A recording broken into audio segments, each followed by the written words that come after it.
Tumsifu Yesu Kristo. Mpendwa mtazamaji wa St.Paul Official Media, karibu katika kipindi chetu ambacho leo tutajifunza namna ya kusali rozari takatifu ya Mama Bikira Maria.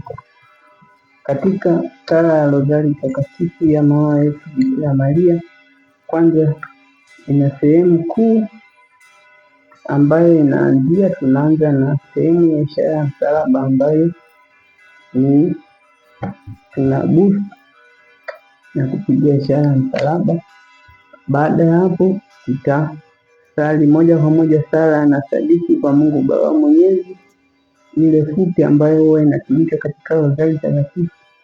Baada ya hapo tunaingia katika Salamu Maria katika mafungu matatu ya mwanzoni, tukianzia na naye tuzidishie imani, tuongezee mapendo na matumaini.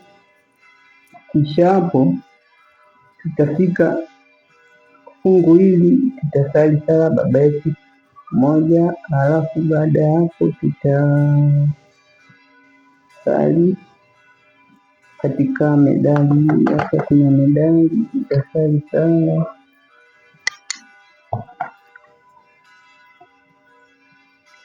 katika sehemu hii. Tutasali kwanza Baba Yetu. Tukisali sala Baba Yetu, tunapoanza mafungu haya matano ambayo yanasaliwa yote kadiri ya mapokeo ambapo alikabidhiwa Mtakatifu Dominiko rozari alipewa na Mama yetu Bikira Maria. Tutasali Baba Yetu, halafu kuna sala ya Tukuze, halafu kuna sala ile ya kuombea roho zinazoteseka toharani. Kisha tutasali Salamu Maria katika mafungu, katika hizi chembe nyekundu 10 tutasali Salamu Maria mara 10, halafu Baba Yetu, halafu Salamu Maria mara 10 tena, halafu sala Baba Yetu Salamu Maria mara 10 mpaka itakapofika katika sehemu ya mwishoni. Sehemu ya mwishoni tutasali Memorale au Salamu Malkia. Kisha hapo kutakuwa na litania ya Mama yetu Bikira Maria, ambapo litania hii imebeba sifa mbalimbali za Bikira Maria kama mama mkuu wa mabikira, mama wa Kristo, mama wa kanisa, mama wa huruma, mama wa matumaini na mama mtakatifu sana. Rozari takatifu ya Bikira Maria pia kuna kaplari ambayo waumini wanakumbushwa daima kumiliki kaplari. Kaplari ikiwa inavaliwa na mtu anayesali rozari, kisha tunaona ahadi za wale wanaovaa hii kaplari kwamba hata wakifa wamevaa hii nguo takatifu hawataingia katika moto wa milele na Mama Maria atakuwa anawaokoa.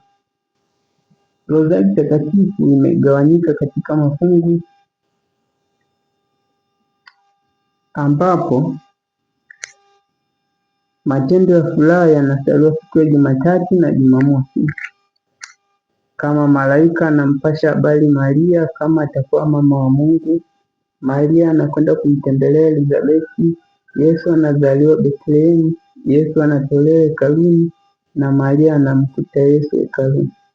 Matendo ya mwanga siku ya Alhamisi, ubatizo wa Yesu mtoni Yordani, Yesu anageuza maji kuwa divai huko Kana, Yesu anatangaza ufalme wa Mungu, Yesu anageuka sura na kisha kuwekwa sakramenti ya Ekaristi Takatifu. Matendo ya uchungu, Yesu anatoka jasho la damu. Haya ni siku ya Jumanne na Ijumaa. Yesu anapigwa mijeledi, Yesu anatiwa miiba kichwani, Yesu anachukua msalaba, Yesu anakufa msalabani.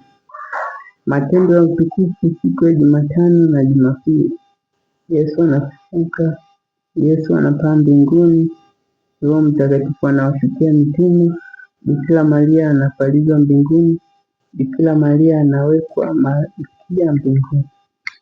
Mpendwa mtazamaji, asante kwa kuwa nami mpaka muda huu, na kukaribisha katika vipindi vingine vingi ili tuweze kushiriki na kuhabarishana wote katika safari hii ya kuelekea mbinguni.